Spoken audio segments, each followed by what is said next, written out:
যে গ্রামের জমির আল, এই যে সরিষা ক্ষেত, এই যে সূর্য, এই যে নীল আকাশ, হ্যাঁ, এই যে আলুর খেতি, এই সমস্ত কিছুর থেকেও সুন্দর, দুনিয়াতে যাবতীয় যা কিছু আছে সব থেকে সুন্দর আমার নবী পাক সাল্লাল্লাহু আলাইহি ওয়াসাল্লাম। তাই তো আশিকা রসুল লিখছেন, তুমি চন্দ্রের চেয়ে সুন্দর,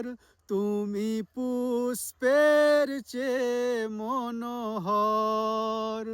তুমি ঝরনার চেয়ে নির্মল, তুমি সৃষ্টির তরে মঙ্গল, তুমি চন্দ্রের চেয়ে সুন্দর,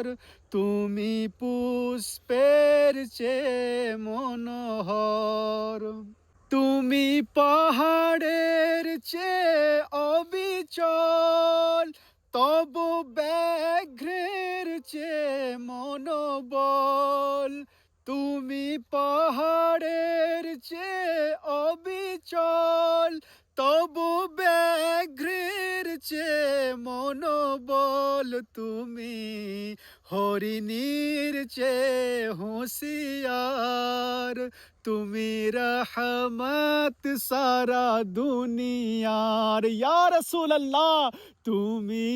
হরিণীর চেয়ে হুঁশিয়ার, তুমি রহমত সারা দুনিয়ার, তুমি চন্দ্রের চেয়ে সুন্দর, তুমি পুষ্পের চেয়ে মনোহর, আর তুমি আল্লাহর এক মহাদান, তাই স্রষ্টার পরে তব নাম। ঠিক কিনা? আল্লাহর এক মহাদান কিনা আমাদের নবী পাক সাল্লাল্লাহু আলাইহি সাল্লাম, আর আল্লাহর পরে কার নাম? নবী করিম সাল্লাল্লাহু আলাইহি সাল্লামের নাম। তাই আশিক রসুল শায়ের বলছেন, তুমি আল্লাহর এক মহাদান, তাই স্রষ্টার পরে তব নাম, তুমি বিশ্বের মহাগৌরব, তব গোলাপের চেয়ে সৌরভ, তুমি বিশ্বের মহাগৌরব,